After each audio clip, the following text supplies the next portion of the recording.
Recording time. Welcome to the 7th episode of my series Serve. If it's your first time here, Serve is my series where every Saturday I try to show you guys some of my favorite recipes, cooking methods, and techniques. Today I don't have that much time to get this video recorded, so we're making a recipe that I planned weeks ago, fish and chips.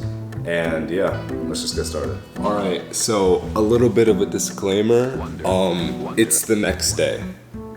I try to be slick and record this video ahead of time on Valentine's Day. It didn't work out, but I do have some steps already done.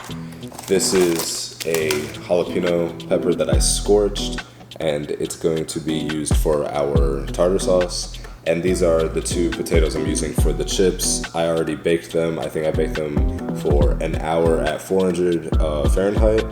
And I just let them cool in the fridge, and they're not completely cold yet, but yeah, I just did some steps ahead of time yesterday to kind of speed today up, but it's the next day and I need to plan these videos better ahead of time. All right, on to the video the normal way. Okay, starting this episode off, I figured it would be a good idea to try something new and not do like a ingredients list like how I normally do. So normally I film myself showing off all of the ingredients, and this time I decided not to do that. I'll just show you guys the ingredients as I go on, and first we're going to start by preparing our tartar sauce. So as you can see, I am peeling the charred skin off of my jalapeno and then adding that to my food processor, along with the juice of half a lemon and 3 garlic cloves. I blend it till it's smooth and then add about a teaspoon of vegetable oil just to get everything nice and emulsified. And once we're done, we can put aside and prepare the rest of the sauce. You're gonna want 1/4 of a shallot minced finely. And look at that, by the way, no tears, no crying over here. I'm a G, all right? Yeah, clap it up, bro. We're also gonna want one, okay. Pickle decided to be a little disobedient. We're gonna need 1 of these tiny dill pickles. It doesn't need to be a tiny dill pickle, obviously, just a very little amount of dill pickle minced finely. I don't have a proper zester. Brother, I don't remember. I don't know what the thing's called, but yeah, I don't have that proper thing to zest the lemon, but we're just gonna flake a couple little flakes of lemon zest in there, along with about 1/4 cup of mayo. Now we add in our jalapeno puree and just mix thoroughly. I think I was supposed to add mustard, but I didn't have any, so I kind of just skipped it. And yeah, we're just gonna want to put this aside. As it sits in the fridge, it's gonna develop the flavor a little bit more and all that jazz. Next, we move on to our chips. Like I said in the intro, these are large russets that I pre-baked. That way, they're already cooked through. All we have to do is just fry them really hard for them to get a really nice crust and get really crispy.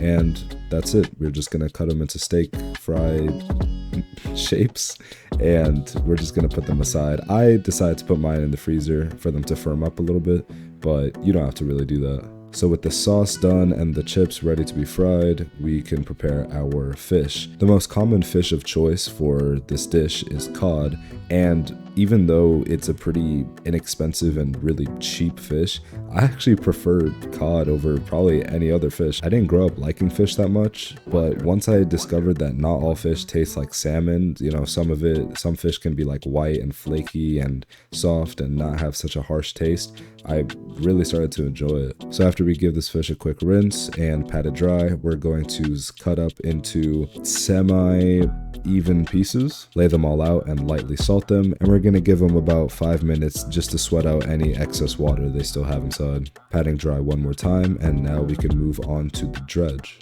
And it's honestly really simple. You're just gonna need some all-purpose flour, a good pinch of salt, some garlic powder, cayenne pepper, and this baking powder that I finally get to use after not using it but still getting it in that cookie episode. Yeah, and this thing seems happy to see me too because the little pull tab on it broke. After adding in about a teaspoon of that, we're just gonna whisk to combine before adding in our sparkling water.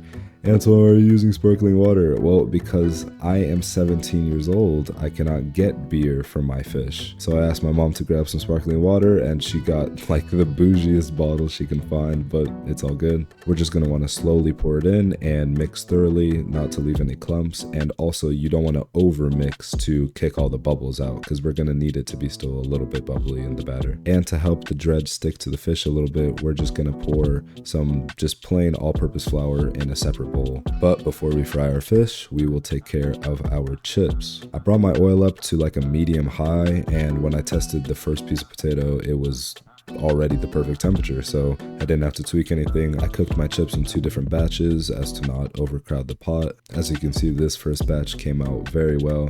I hit them with a little bit of salt just when they were still hot and oily. Then after frying the second batch, we can move on to our fish. First coating the fish in a light layer of the plain flour, and then fully dunking it into our wet batter, allowing it to drip a little bit before adding it to the oil. Again, the oil was just the perfect temperature, so I didn't have to change nothing. I kind of just loaded the pot up with as many as I can fit and fried until they were golden brown. And just like that, 5 minutes in and we're already done. Now we're just gonna plate up with a few pieces of our fish and a bunch of our chips apparently, getting our tartar sauce out the fridge and completing the meal. Right after I took the thumbnail, I started rizzing the fish up a little bit, you know what I mean? I'll shut up for this part so y'all can hear.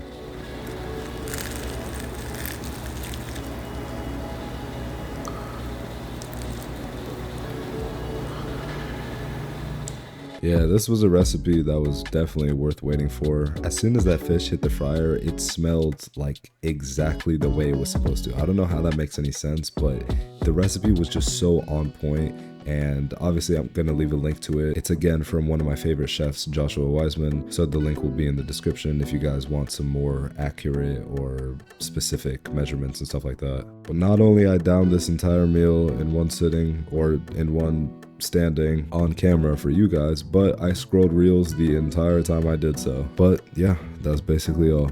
Thank you guys so much for watching. Subscribe, and if not, I will give you a reason to tomorrow.